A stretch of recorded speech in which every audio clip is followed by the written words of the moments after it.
नमस्कार मेरे प्यारे भाइयों बहनों और बच्चों।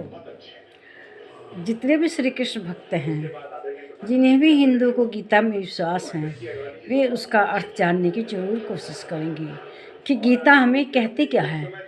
तो इसी अर्थ समझने के आलोक में, इसी क्रम में हम गीता के अध्याय 8 के श्लोक 9 पर आ गए हैं।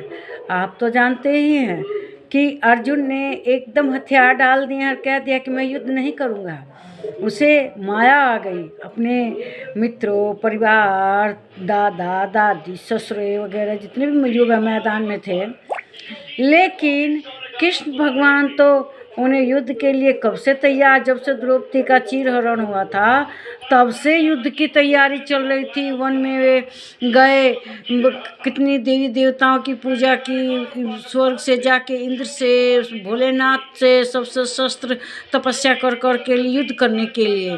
और जब युद्ध का समय आया तो सीधे कह दे नहीं, मैं युद्ध नहीं करूँगा। तो अब श्री कृष्ण भगवान उन्हें प्रेरित करते हैं युद्ध करने के लिए। वही हमें अपने कर्तव्य कर्म करने के लिए उससे गीता से प्रेरणा मिलती है। हमें समझिए कि श्री कृष्ण भगवान को जो मौका दिया गीता का, वो अर्जुन ने ही दिया। एक तरह से ये एक समाज के लिए बहुत बड़ा भलाई का काम हुआ कि श्री कृष्ण के मुख से गीता के श्लोक निकले और उससे हर कोई प्रेरित होता है। हम भी होते हैं, आप भी होते हैं। वो हम लोगों के लिए भी प्रेरणादायक है कि हम अपने कर्तव्य का पालन कैसे करें, अपने धर्म का पालन कैसे करें। तो यही गीता के अध्याय 8 के 9वें श्लोक में श्री कृष्ण अर्जुन से क्या कह रहे हैं, मतलब वे अपना स्वरूप बता रहे हैं कि मैं क्या हूँ। भाई मैं क्या हूँ समझना चाहिए, तो कभी ना कोई हमारे विश्वास में आएगा, हमें जानेगा जो। तो इसीलिए श्री कृष्ण भगवान अपना स्वरूप बता रहे हैं। कहते हैं कवि पुराणमुशासितार रमणो रणीर्यांसम नो समृद्ध सर्वस्य धातारं चिन्त्य रूपम मादित्यवर्णम तमसे परस्तात्।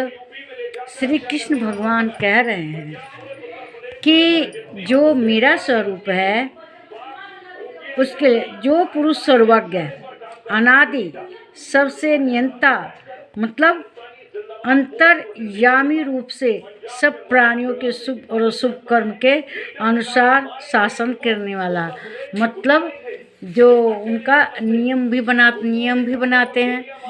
और अति सूक्ष्म, मतलब सूक्ष्म भगवान है। और बहुत बड़ा शरीर भी उनका है, विशाल विराट रूप।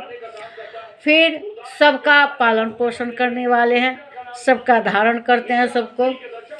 वह अचिंत्य स्वरूप, सूर्य के सदृश नित्य चेतन प्रकाश रूप और अविद्या से अति परे हैं। वे सब चीज़ के ज्ञानी हैं और कोई ऐसी चीज़ नहीं जिसका ज्ञान ना हो। शुद्ध सच्चिदानंद घन परमेश्वर का स्मरण करता है। कौन करता है? जो योगी होता है, भगवान के ध्यान में लगा रहता है, वह भगवान का स्मरण करता है। तो अब श्री कृष्ण भगवान वही अर्जुन को समझा रहे हैं कि भगवान का कैसे स्वरूप का चिंतन करता है। जो योगी है वे भगवान कौन हैं? वे समझो कि नियम भी बनाने वाले हैं। कैसे? अब जैसे गुरुत्वाकर्षण के कारण कोई चीज़ पृथ्वी पर ही गिरती है, ये इसका नियम है। तो इसी तरह से श्री कृष्ण भगवान का नियम है, जो उस पर चलता है वो उनके परम स्वरूप को प्राप्त करता है। और वे हमेशा रहने वाले हैं। कभी जो सांसारिक वस्तु हैं वे तो विनाशी हैं, हर चीज़ का विनाश है, लेकिन भगवान अविनाशी है। वे अनादि हैं, मतलब शुरू से लेकर आज तक उनका ना कोई आदि है ना अंत है। और वे सबका पालन पोषण करते हैं, सभी को धारण करते हैं। सभी जो मन से बुद्धि से उनका जप करता है वे उनको प्राप्त होते हैं। और भगवान के देखिए कितने दयालु हैं। कोई दुनिया में सांसारिक रूप में कोई अपनी बड़ाई अपने आप नहीं करता, लेकिन अपना वास्तविक रूप अर्जुन को बताने के लिए श्री कृष्ण अपने सब गुणों को बता रहे हैं कि मैं कैसा हूँ। सूक्ष्म से सूक्ष्म, विराट से विराट, विराट रूप भी दिखाते हैं जिनमें सभी देव देवता हैं, सबको मरा हुआ देखते हैं, सब उनके मुँह काल के मुंह में जा रहे हैं, उनके मुंह में दांतों में फंसे हुए हैं, सब विराट रूप दिखाते हैं अपना इसी गीता में। तो वह जब उनके अंदर विश्वास भरते हैं कि सब कुछ मैं हूँ, तब जाके अर्जुन को यकीन होता है और उनके चरणों में गिर पड़ते हैं। तो वे मतलब कितना अपना सब कुछ रूप बता रहे हैं। क्यों कि अर्जुन के लिए वे सब कुछ बोलने को तैयार हैं। अब उनकी आंखें खोलने के लिए उन्हें वास्तविकता बता रहे हैं। अब जैसा गुलाब का एक कागज़ का फूल है और एक असली फूल है। जब तक आदमी असली फूल को नहीं देखेगा तब तक तो नकली फूल को ही सोचेगा यही गुलाब है। तो वही भगवान अपना असली स्वरूप बता रहे हैं उन्हें कि उनकी समझ में आ जाए कि वह भगवान का स्वरूप हैं। वे भगवान कैसे हैं? वे अविनाशी हैं। तत्व से जो जानता है उन्हें तत्वज्ञानी हैं। भगवान का जिसे ज्ञान हो जाता है वह इस संसार को जो माया मोह लपेटे हुए है उससे उसका मोह छूट जाता है। वह अपने आप को बताते हैं इधर उधर मत भटको, मेरे में मन लगाओ। और सर्वज्ञ पुरुष अविनाशी, सूक्ष्म से सूक्ष्म और बड़ा सा बड़ा उनका स्वरूप है। सच्चिदानंद का स्मरण जो योगी करता है, जो ज्ञान योगी करता है, जो अंत समय में भगवान को प्राप्त करता है, वह हमेशा उनका स्मरण करता है।